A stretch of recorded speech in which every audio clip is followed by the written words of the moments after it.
বন্ধুগণ, রাসূল সাল্লাল্লাহু আলাইহি ওয়াসাল্লাম বলেন, ওয়াল্লাহি লা ইউমিনু, ওয়াল্লাহি লা ইউমিনু, ওয়াল্লাহি লা ইউমিনু। আল্লাহর কসম, ওই ব্যক্তি পূর্ণ ঈমানদার নয়। আল্লাহর কসম, ওই ব্যক্তি পূর্ণ ঈমানদার নয়। আল্লাহর কসম, ওই ব্যক্তি পূর্ণ ঈমানদার নয়। আল্লাহর নবী আল্লাহর কসম করে 3 বার বললেন। মুহাম্মদুর রাসূলুল্লাহ সাল্লাল্লাহু আলাইহি ওয়াসাল্লাম যাকে বেঈমানের সার্টিফিকেট দিচ্ছেন, পৃথিবীর কোন পীর বুজুর্গ তাকে ঈমানদারের সার্টিফিকেট দিলে তামাম পৃথিবীর মানুষ যদি তাকে ঈমানদার বলে, তার মূল্য কোনো নাই, কানা করি। সাহাবায়ে কেরামগণ হতচকিত হয়ে গেলেন, লোম খাড়ায় গেছে সাহাবীদের। বলছেন কি, ইয়া রাসূলুল্লাহ, হে আল্লাহর নবী, আপনার এই পবিত্র জবানের ঘোষণা, সাদেকুল মাসদুকের বিবরণ, কোন সে বেঈমান যেই বেঈমান পূর্ণ ঈমানদার নয়? রাসূলুল্লাহ সাল্লাল্লাহু আলাইহি ওয়াসাল্লাম বলেন, মান আসবা, যে পেট পুরে খেলো, জারুন যায় বা জারুহু জায়ুন জামবিহি, আর তার প্রতিবেশী তার পাশে না খেয়ে রইল।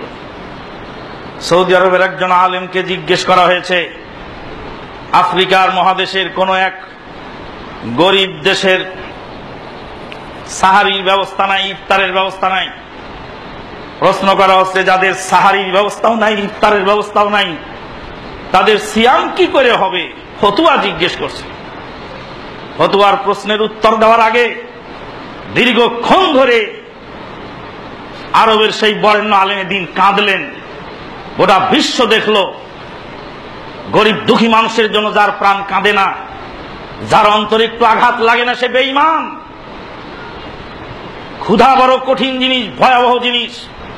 ভূমধ্য সাগরের নৌকায় পাড়ি দেওয়ার সময় ইটালি যাওয়ার পথে দালাল চক্রের খপ্পরে পড়ে 17 জন যুবক, যারা ক্ষুধার তাড়নায় প্লাস্টিকের নৌকায় মৃত্যুবরণ করেছিল কয়েক বছর আগে, তাদের ভিতরে যারা বেঁচে ছিল তারা বিবরণ দিয়েছে, আমাদের সাথী ভাইয়েরা ক্ষুধা সহ্য না করতে পেরে নিজের গায়ের জামা টেনে টেনে ছিঁড়ে ছিঁড়ে খেয়েছিল মৃত্যুর আগে।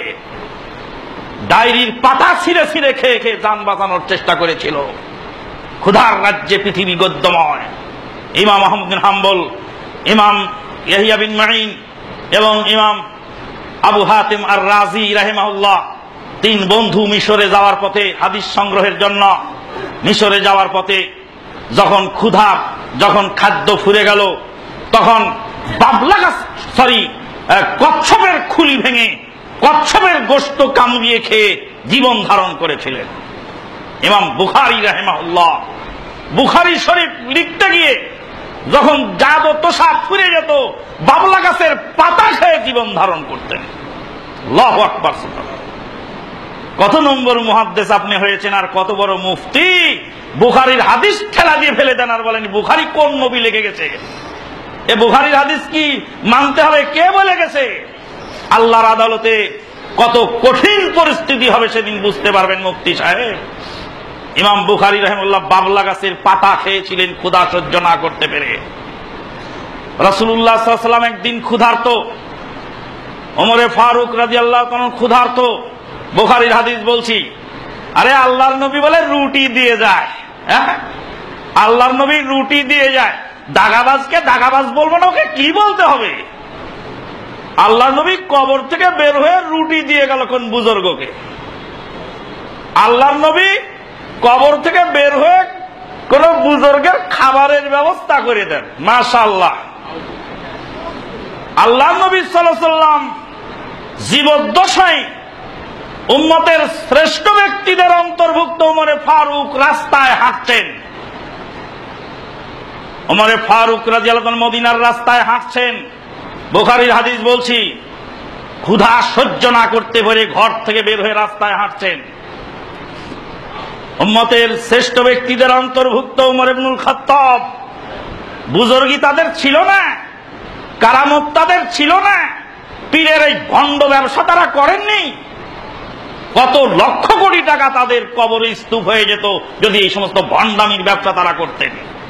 ক্ষুধার তাড়নায় ওমর ইবনুল খাত্তাব রাস্তায় বেরিয়ে পড়েছেন।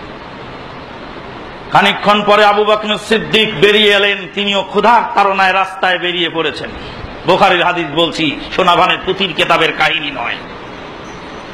ওমরে ফারুক জিজ্ঞেস করছেন, ভাই আবু বকর সময় রাস্তায় কেন? বলছে, ভাই ক্ষুধা সহ্য না করতে পেরে ঘর থেকে বেরিয়ে পড়েছি। উম্মতের শ্রেষ্ঠ ব্যক্তি, জান্নাতের আটটি দরজা তার জন্য খুলে দেওয়া হবে, তিনি ক্ষুধার্ত হয়েছেন, ক্ষুধা সহ্য না করতে রাস্তায় বেরিয়ে পড়েছেন। ক্ষুধা বড় ভয়াবহ জিনিস। ক্ষুধা পরহেজগার লোকেরও লাগে, সাধারণ মানুষেরও লাগে, গরিবেরও লাগে, ধনীরও লাগে। খানিকক্ষণ পরে আল্লাহর নবী বেরিয়েছে। ইয়া রাসূলুল্লাহ সাল্লাল্লাহু আলাইহি ওয়াসাল্লাম, আপনি বের হইলেন। বলছে, তোমাদেরকে যেই জিনিসে বের করেছে আমাকেও তাতেই বের করেছে। সাইয়্যিদুল মুরসালিন নবী মুহাম্মদুর রাসূলুল্লাহ সাল্লাল্লাহু আলাইহি ওয়াসাল্লাম ক্ষুধা সহ্য না করতে ঘর থেকে বের হয়েছেন, হাদিস বুখারীতে বিদ্যমান। এখন কি করা যায়? চললেন এক আনসারীর বাড়ির দিকে। আনসারীর বাড়িতে যাওয়ার পরে দরজা নক করলেন, আনসারী বাড়িতে নাই। আনসারীর স্ত্রী বাড়িতে আছে। কে এসেছেন? আল্লাহর নবী এসেছেন, সাথে পৃথিবীর শ্রেষ্ঠ দুইজন ব্যক্তি। কিয়ামত পর্যন্ত তাম পৃথিবীর সমস্ত উম্মতের নেকি ওজন করলে তাদের নেকির সমান হয় না। দুইজন ব্যক্তি আল্লাহর নবী এসেছেন আনসারীর বাড়িতে। আনসারীর স্ত্রী তো খুব খুশি, আল্লাহর নবী আমাদের বাড়িতে এসেছেন।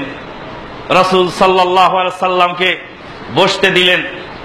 ভিতর থেকে এক থোকা খেজুর, কাঁচা পাকা খেজুর পাঠিয়ে দিলেন রাসূল সাল্লাল্লাহু আলাইহি সাল্লামের হাতে। রাসূলুল্লাহ সাল্লাল্লাহু আলাইহি সাল্লাম খেজুর থেকে খেজুরের দানা ছিঁড়ে খেলেন, সাহাবীদেরকে দিলেন, পানি পান করলেন, আর বললেন, সুম্মা লা তুসআলুন্না ইয়াওমাইযিন আনিন নাঈম, তোমাদেরকে আল্লাহর নিয়ামত সম্পর্কে জিজ্ঞাসা করা হবে। আপনার খানা ডাস্টবিনে যায় কেন? কেমন মুসলমান আপনি? আপনার খানা ডাস্টবিনে যায় কেন? একটা দানার হিসাব আল্লাহর আদালতে দিতে হবে। 100 কোটি মানুষ যেই পৃথিবীতে না খেয়ে থাকে, আপনার খানা ডাস্টবিনে যাবে মানে আপনি কেমন মুসলমান? আপনি আপনার খানা নষ্ট হয় কেন? একটা দানা নষ্ট করার অধিকার নেই। দানা যদি ময়লার মধ্যে পড়ে যায়, ওটা খাওয়ার উপযুক্ত না থাকে, ওটা তুলে নিয়ে পশু পাখিকে খাওয়িয়ে দিতে হবে, নর্দমায় ফেলতে পারবেন না। খাদ্য নর্দমায় ফেলার অনুমতি নাই। এটা কলা খেয়ে কলার ছালটা ফেলবেন, তাও সাদকার নিয়তে ফেলবেন। কোন বকরি ছাগল যদি খায় আপনি নেকি পাবেন।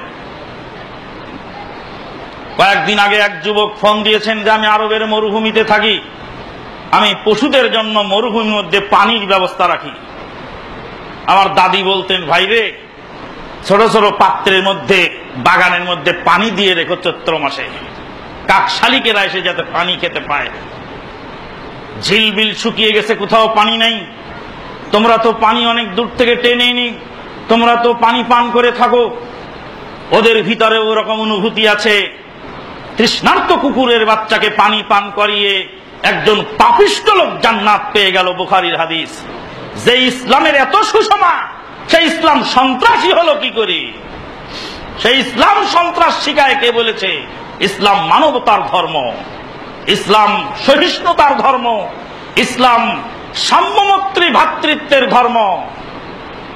ক্ষুধা যখন আপনার লেগেছে, আপনি সিয়াম পালন করেছেন, আপনার কত কষ্ট লেগেছে। 100 কোটি মানুষের কলিজা কি বলছে যাদের খাবার নাই? আফ্রিকা মহাদেশের যেই দেশে ইফতারও নাই, খাবারও নাই, তারা কি করে রোজা রাখবে? আরবের শেখ কেঁদে জারজার হয়ে গেলেন। বন্ধুগণ, এই অনুভূতি সৃষ্টি যখন হলো, আল্লাহ পাক বললেন, এবার তোমরা বুঝতে পেরেছো, অফি আমওয়ালিকুম অফি আমওয়ালিহিম হাক্কুম মালুম লিসাইলি ওয়াল মাহরুম। তাদের মালের মধ্যে নির্ধারিত একটা অংশ রয়েছে, পাওনা। গরিবের পাওনা গো, ওটা গরিবের প্রতি এহসান নয়, ওটা ওর পাওনা। যাকাত হলো গরিবের পাওনা। শতকরা 2.5 টাকা গরিবের হক, ওটা ওর পাওনা, ওটা আপনার নয়। কোন দেশে যদি যাকাত গ্রহণকারী না থাকে, তাহলে আপনার মাল ফেলে দিতে হবে, কিন্তু ওটা খাওয়া যাবে না, আপনার জন্য অনুমতি নাই। যে দেশে গরিব আছে সে দেশে পাঠিয়ে দিতে হবে, ওটা আপনি খেতে পারবেন না, ওটা আপনার জন্য হারাম।